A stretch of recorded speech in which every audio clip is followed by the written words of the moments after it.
I'm here with Chris Cabrera, the CEO of Xactly Corporation. Chris, I know this week you released some new gamification features for your Xactly Express product. So tell me a little bit about those. Why are they significant?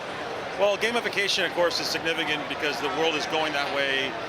You have a lot of young people that are part of the new generation that are used to things other than just straight cash. They're looking for badges and different types of rewards. And we're a company that's in the motivation space. So everything we do is about how to motivate people. And for many years, people think of reps as just being solely coin operated, and they're not. They care about the cash, but they also care about recognition. And there's a lot of things that companies want to get their reps to do that aren't just going to be coin operated. Here, give them $1 or doing something. And the badges and the things that are more not monetary can drive a lot of behavior. Now, you've had another record growth year. You've had great success with enterprise customers. To what do you attribute that? Well, we have had a great year. We really are growing quite well in the large companies that are paying thousands and thousands of reps. It's great to be here at Salesforce, who is, of course, a customer and paying thousands of people. And so I think what I attribute it to is that the enterprise class companies are waking up to the fact that Excel doesn't work here, that these homegrown, archaic systems don't work here. And when you look at a tool like Xactly, which is completely integrated with the CRM applications and can help drive behavior through iPads and iPhones and all the social mediums, the companies are realizing, look, we're paying tens of millions of dollars here in comp. We might as well use that to motivate maximum behavior of our sales teams.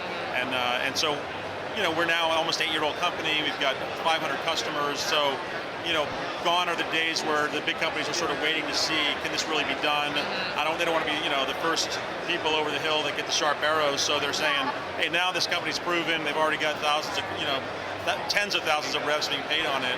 And so the enterprise companies are flocking to us. That's fantastic. So if you're talking to your head of sales, give us some tips. What metrics would you tell them to look for to make sure your sales teams are performing?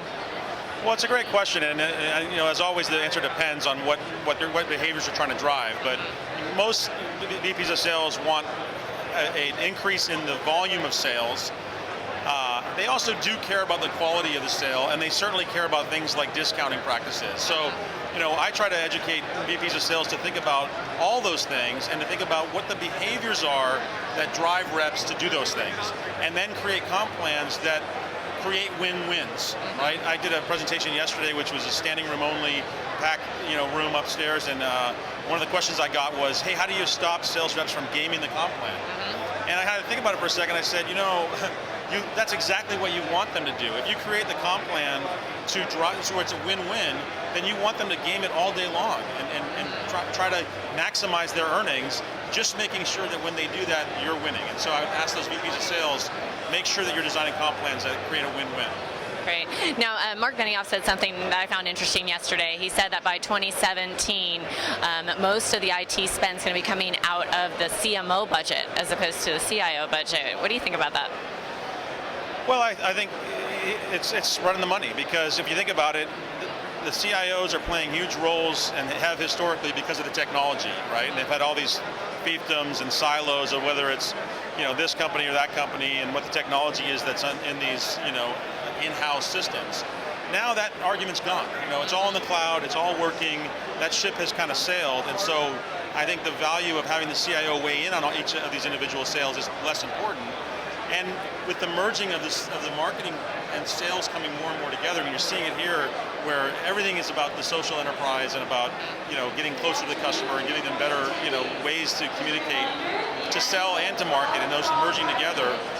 To me, I agree with that. I think it makes sense. Yeah. Well, Chris, congratulations again on another great year, and we look forward to seeing things ahead. Great. Thanks so much. Thanks. Good to see you again. All right. Bye-bye.